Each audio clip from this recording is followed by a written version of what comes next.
السلام عليكم ورحمة الله وبركاته. ازيكم عاملين ايه؟ يا رب تكونوا دايما بألف خير. معلش بقى على الغيبة الطويلة دي، بس يعني قدر الله ما شاء فعل. الحمد لله على كل حال. طبعا قبل ما نقول اي حاجة هنصلي على سيدنا الحبيب علشان الفيديو يبقى كويس كده وحلو ان شاء الله. فاللهم صل وسلم وبارك على سيدنا محمد وعلى اله وصحبه وسلم. طبعا كالعادة الاستاذ سوري داخل في التصوير وده ومش ده كده، فالحمد لله يعني. المهم النهارده ان شاء الله فيديو مشتريات الشهر بتاعي، بس هو مش الحاجات اللي انا جايباها دي يعني بتكفيني طبعا ازيد من شهر، وفي حاجات بتبقى متبقيه عندي من الشهر اللي فات، فبضطر ان انا ما اجيبهاش طبعا واجيب بدلها حاجه تانية. هنبدا بقى بايه؟ بسم الله الرحمن الرحيم. جبت 3 كيلو مكرونه، اللي هم ايه، لا 3 كيلو دول 3 ونص. دي مكرونه اسمها المطبخ، يعني انا مجرباها وهي بسم الله ما شاء الله اللهم بارك حلوه جدا. احنا بنحب الخواتم اللي هي بالحجم ده، بتبقى بصراحه يعني انا والولاد بنحبها، فجبتها. جايبه الكيلو ب 25 جنيه. جبت 3 كيلو ونص. طبعا انا جايبه مكرونه تانية هوريها لكم دلوقتي. انا بحب المطبخ ومستعملها كذا مره، فعارفه انها حلوه يعني. جبت كمان 2 كيلو قلم، مكرونه قلم او مكرونه فرن زي ما بتقولوا. عشان ان شاء الله لو عملنا مكرونه بالبشاميل، ابقى اعمل للولاد ان شاء الله بمشيئه الرحمن مكرونه بالبشاميل وكده. فقلت اما اجيب 2 كيلو ايه يقضون الشهر، او ان شاء الله هيزيدوا كمان، يعني بتبقى مره في الشهر كده ولا حاجه. جبت ايه كمان؟ طبعا جبت لهم المكرونه السوسه دي الضحى. طبعا انتوا عارفين ماركه الضحى حلوه جدا، يعني انا جربتها في كذا حاجه ما شاء الله اللهم بارك. براند حلو جدا جدا في كل حاجه بصراحه، في البهارات في المكرونه في اي حاجه، حلوه جدا. المهم انا جايبه الكيلو ده، جايبه الكيس ب 19 جنيه. فالكيلو يبقى بكام؟ بكام؟ ب 38 تقريبا اه. فقلت ايه مش مشكله، لان طبعا انا مش بلاقي الحاجه دي عندي، فانا جايباها ايه، جبتها يعني بعت حد جابها لي وكده. العيال اللي عايزين بقى ايه سوسف وحاجات من دي، الولاد بيحبوا الحاجات الغريبه يعني. فالمهم جبت كمان كيسين برضو مكرونه قواقع. طبعا هو الوزن بتاعهم 400 جرام، اذا كانت دي او دي ايطاليانو. طبعا معروف ان برضو ايطاليانو ماركه حلوه جدا وغاليه جدا، يعني ده اللي معروف. فانا جبت كيسين بس اللي هي القواقع دي، قلت برضو ايه عشان ما بقاش حرمهم من حاجه، يعني ايه الولاد بيحبوا التغيير وكده، وان شاء الله هنعمل كل حاجه مع بعض. جايبه برضو الكيس ب 19 جنيه. جبت طبعا محبوبه الجماهير المكرونه الاسباجيتي. طبعا انا جايبه كايرو برضو من النوعيات الكويسه، يعني المكرونه بتاعتها حلوه برضو مش وحشه، لا حلوه ما شاء الله، يعني مش بتعجن ولا حاجه. انا جبت كام؟ ادي 2. جايبه 3 كيلو لان الولاد برضو بيحبوا المكرونه الاسباجيتي. انا جايبه الكيلو من دي برضو ب 25 جنيه، يعني الكيس ب 12 جنيه ونص زي ما انتوا ايه شايفين معايا كده. جبت ايه كمان؟ طبعا الشعريه ديت انا ما اشتريتهاش، انا جايباها من التموين بصراحه، بس برضو ايه حبيت اوريها لكم. معلش بقى على الصوت ده. دي من التموين زي ما قلت لكم. انا ما جبت الشعريه لان انا بجيب الشعريه دي من التموين، فايه جبت بدلها حاجه تانية يعني. جايبين ال4 اكياس دول شعريه من التموين، بس هي بتقضي الغرض. طب انا بعمل بها رز بشعريه بس، فحاجه كويس هنقول ايه كويس.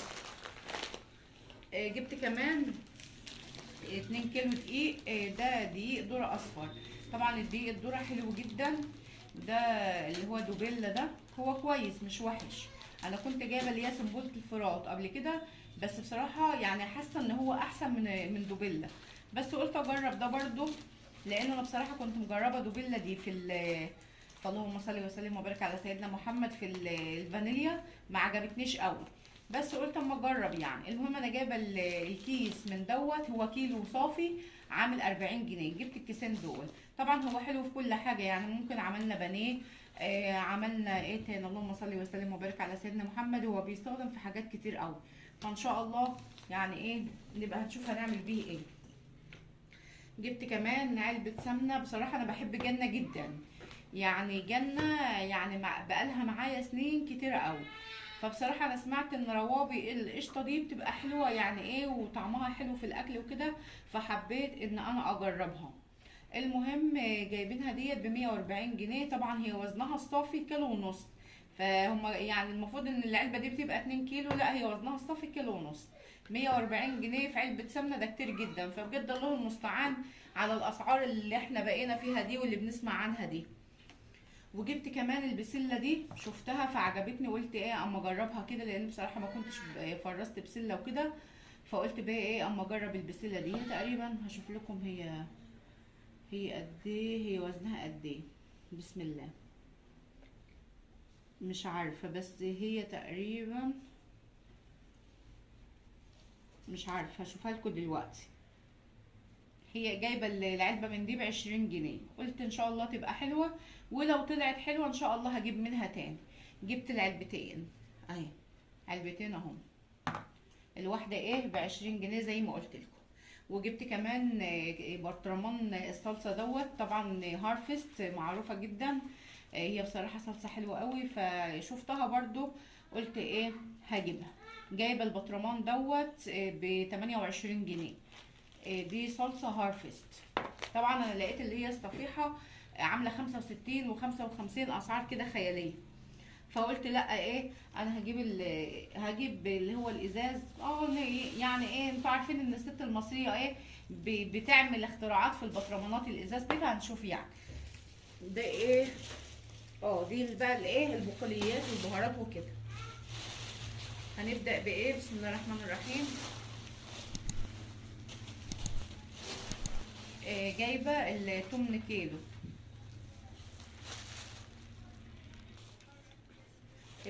جايبه البهار بقى، نبدا بقى في البهارات.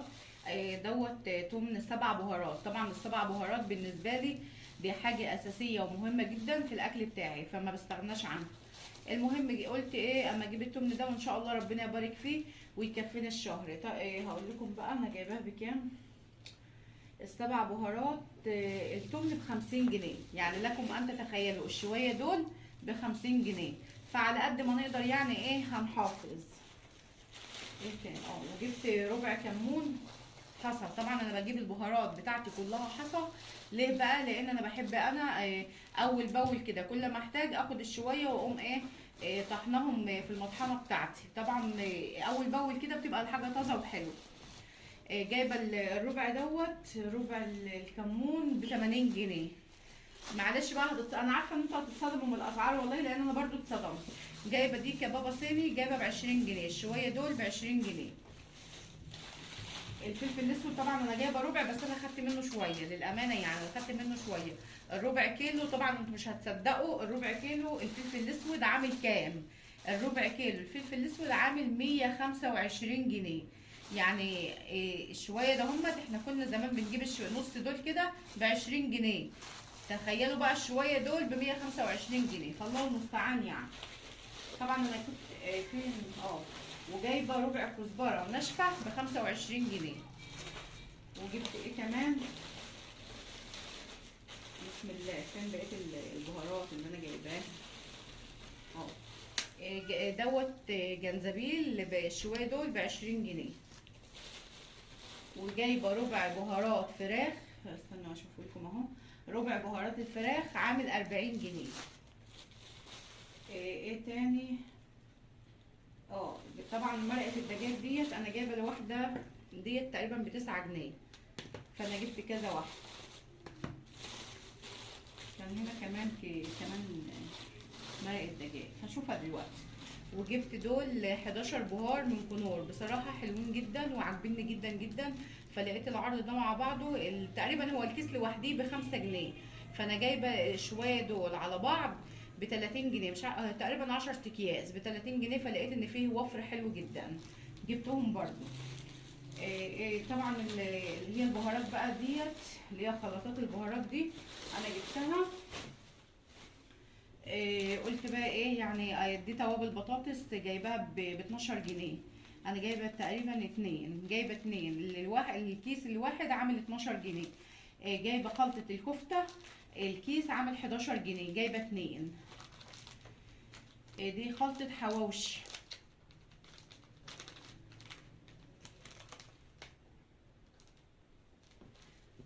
خلطة الحواوشي برضو جايبة 2 الكيس ب 11 جنيه. طبعا الضحى، يعني الضحى ما شاء الله البهارات بتاعتها حلوة جدا جدا جدا. جايبة برضو ايه 2 خلطة حواوشي لان الولاد عايزين حواوشي، فان شاء الله نعمل لهم يعني.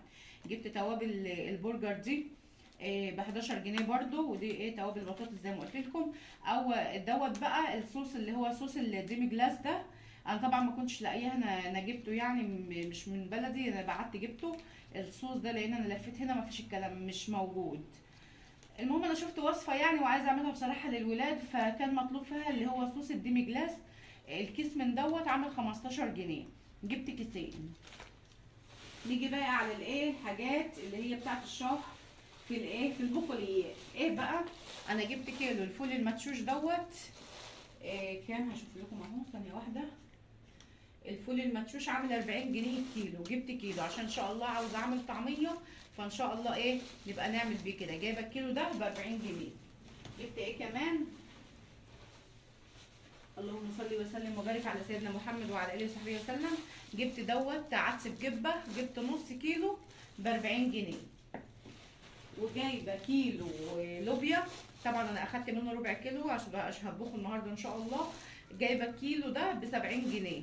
اللوبيا دي الكيلو عامل فيها 70 جنيه، يعني سعرها مقبول مش وحش يعني. وجبت كمان نص حمص الشام دوت عشان ان شاء الله هعمل كشري وكده باذن الله، يعني مره في الشهر كده ايه نعمل كشري. طبعا الاكله بتكفيني يومين، فان شاء الله ايه اهل الايام تعدي كده يعني. جبت النص كيلو حمص الشام دوت ب 40 جنيه برضه. نيجي بقى ايه يعني دول كانوا فوق البيعه كده. كيسان الملح دول تقريبا الكيس ب 2 جنيه، ما عادش ابو جنيه ده خلاص، راحت على الجنيه. جبت كيسان الملح دول. نيجي بقى قلت ايه لو عملت مهلبيه عملت حاجه حلوه. جبت نص كيلو نشا، ثانيه واحده بس تقريبا كنت فاكره سعره. النص كيلو تقريبا ب 18 جنيه. النص كيلو ده ب 18 جنيه نشا. وجبت كمان اللي هي الفانيليا السايله ديت عامله 15 جنيه الازازه دي. وجبت اللي هي اللهم صل وسلم وبارك على سيدنا محمد صلى الله عليه وسلم. جبت الفانيليا دي تقريبا ب 20 جنيه، ب 20 بس هي ما شاء الله حلوه يعني وريحتها حلوه، فقلت اما اجيب ب 20 جنيه ايه جبت الشويه دول اهو. جبت ايه كمان، اللهم صل وسلم وبارك على سيدنا محمد. جبت اللي هو دريم الكريم كراميل ده، من فضلك يا شوف الكادر كده الفير. جبتها ده 200 جرام تقريبا عاملين 48 جنيه. ده كريم شانتيه، طبعا دريم معروفه ان الكريم شانتيه بتاعها حلو، فجبت ايه قلنا نعمل حاجه حلوه في مره كده ب 48 زي ما قلت لكم. وجبت اللي هو الجيلي المانجا ده الواحد عامل 11 جنيه، جبت الاتنين دول.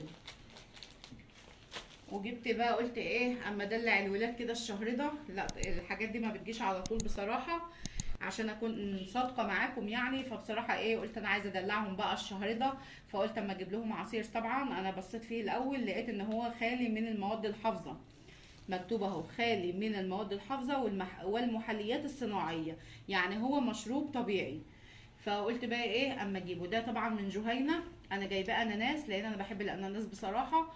جايباها بكام، جايباه ب 25 جنيه. ب 25 ايوه ب 25 هو لتر. طبعا هو كان نازل عليه عرض، هو اغلى من كده بس هو نازل عليه عرض فلقيته ب 25. جبت برضو ايه جبت واحد. وجبت اللي هو التوت ده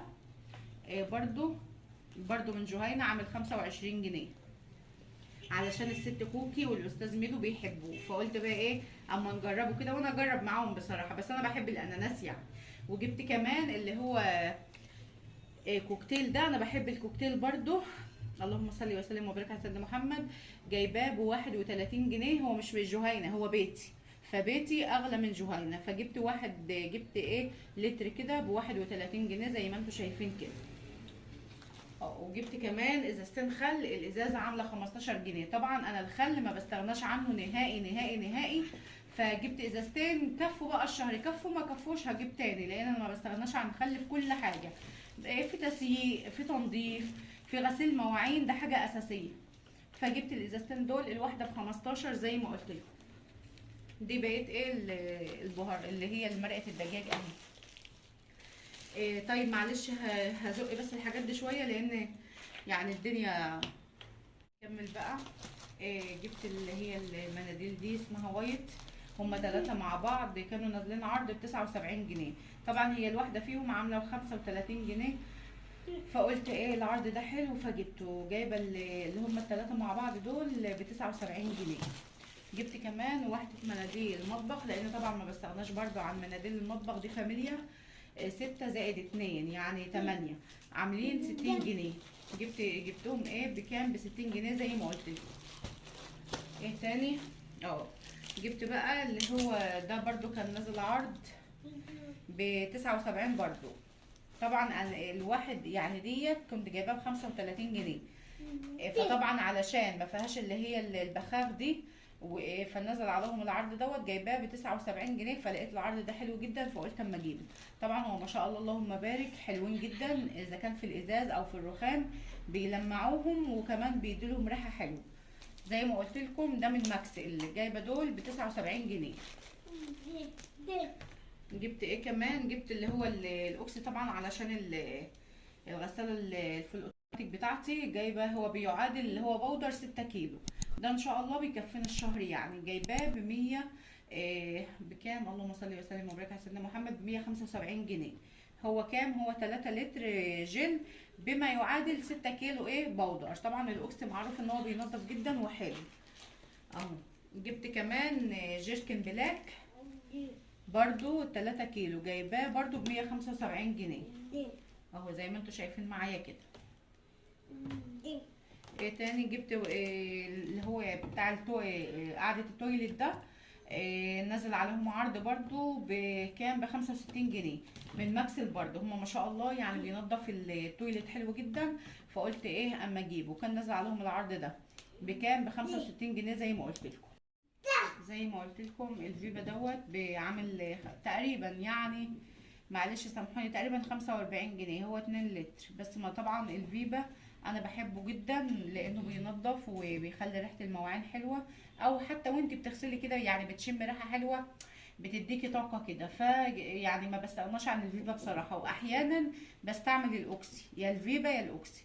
طبعا ما شاء الله هو بيكفينا الشهر ان شاء الله. ما كفانيش اللي هو ال2 لتر ده ممكن ابقى اجيب كمان جيركن ولا حاجه. فان شاء الله ببركه ربنا ان شاء الله يقضيني الشهر وكله على الله. اتمنى بقى ان الفيديو يكون يعني خفيف على قلوبكم وانا كمان اكون ضيفه خفيفه على قلوبكم. لو عجبك الفيديو بقى واستفدت من المشتريات يعني ممكن تقارن بين المشتريات عندنا وعندكم. وطبعا يا ريت يا ريت تكتبوا لي في التعليقات. يا ريت بقى ما تنسوش اللايك والاشتراك في القناه. واسيبكم في رعايه الله وحفظه ومع الف سلامه. باي باي.